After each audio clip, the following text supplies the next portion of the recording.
And we're back with more from Berel Solomon, talking about his colorful journey from the nightclub scene to Orthodox Judaism as reflected in a new docu-series. Please tell us, how seeing yourself kind of as your own reality show or reality show character kind of was that turning point really to pursue a new path. I was making a reality show because I was making a reality show about my company. We were working with all these big celebrities. Reality shows were just becoming cool at that point in time. And I had compiled all this footage, many celebrities in this footage. And when I made a red carpet event with red carpet with paparazzi, the whole thing. And when I went to go air it on the big screen and I saw myself, I crashed because I hated what I stood for. I hated what I represented. I represented drugs, sex, and rock and roll, and that is not what I wanted to stand for. So at that moment, I walked out of my own party. I didn't say a word to anybody.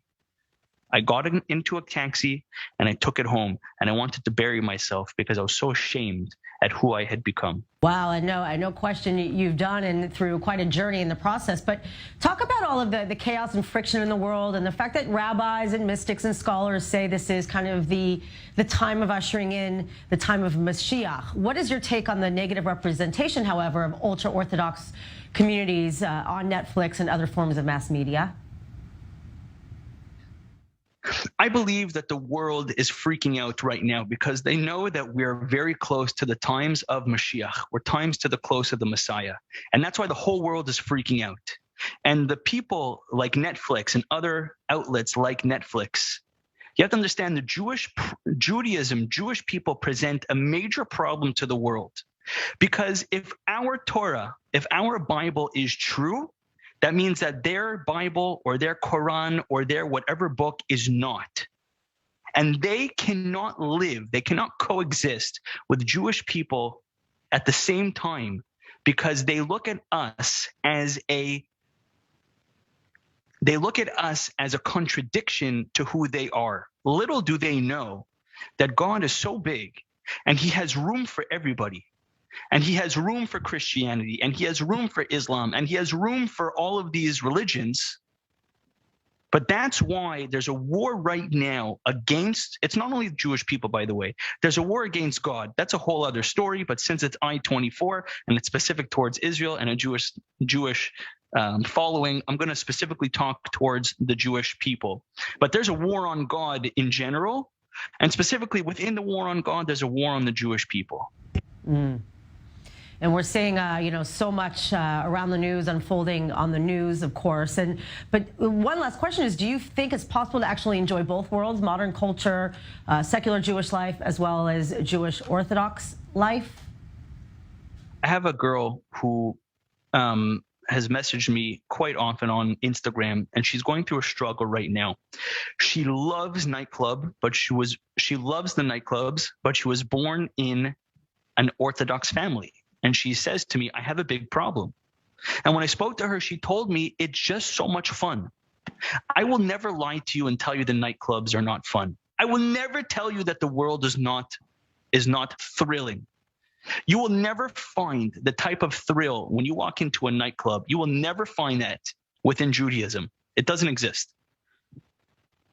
But you will also never find the same low as you will in the nightclub. You'll never find that in Judaism. Judaism is a slow climb, gradual climb to greatness. It's stable, it's steady, it's powerful. Can a person live in both worlds? No. I believe that that's why we're getting in trouble today. I believe that that's why a lot of Jewish people unfortunately find themselves completely torn. They want to have this world and they want to have Judaism too. In today's society, to be liberal is everybody's liberal, everybody's accepted, everybody's loved, everything is good. In Judaism, there's a black and there's a white. Right, and you're mentioning the extremes and the black and white, but it seems for you, most of your adult life, you've been extreme in everything you do, whether it's the nightclub phase, your junior high school experience you talked about. Now the same with Torah. Why is it so important for you to go all in? What's the message here? First of all, I 100% am extreme in every single part of my life, including business, including family, including community. When it comes to my family, I go all the way. When it comes to my business, I go all the way. When it comes to my community, I go all the way. So when it comes to Torah and mitzvot, I do what the Torah tells me to. The Torah tells me do not mix meat and milk and wait 6 hours. I don't go 5 hours and 59 minutes. I go 6 hours. Why? Because that is what Hashem wants of us. And when we look at Unorthodox, it's about a pretty closed community, very traditional. Some people even would see it as a cult-like group. So there is even diversity inside the ultra-Orthodox world, correct? Anybody to label any religious Jewish sect, Hasidic sect, as extreme is completely disrespectful. If we can celebrate, not just tolerate, if we could celebrate LGBTQ standing in the street half naked, and that's celebrated in popular culture, then our laws of modesty, then our laws of Torah should also be respected. Lahavdil. That should also be respected. So I think that anybody that would label a Jewish sect as extremist or fundamentalist, shame on you, because that is the way that we live our lives. And if they have a problem with that, then why does everybody else except for our way of life get accepted? So every culture, God did not give the Torah to one tribe. He gave it to 12 different tribes. And every sect of Judaism has their unique cultures and their unique customs. And those customs are absolutely gorgeous. They're beautiful. Satmar is beautiful. Munkach is beautiful. Skver is beautiful. The ultra Hasidic walking in Bnei Brak are beautiful. They're not like you. Well, you have to learn how to be a little bit more respectful towards them.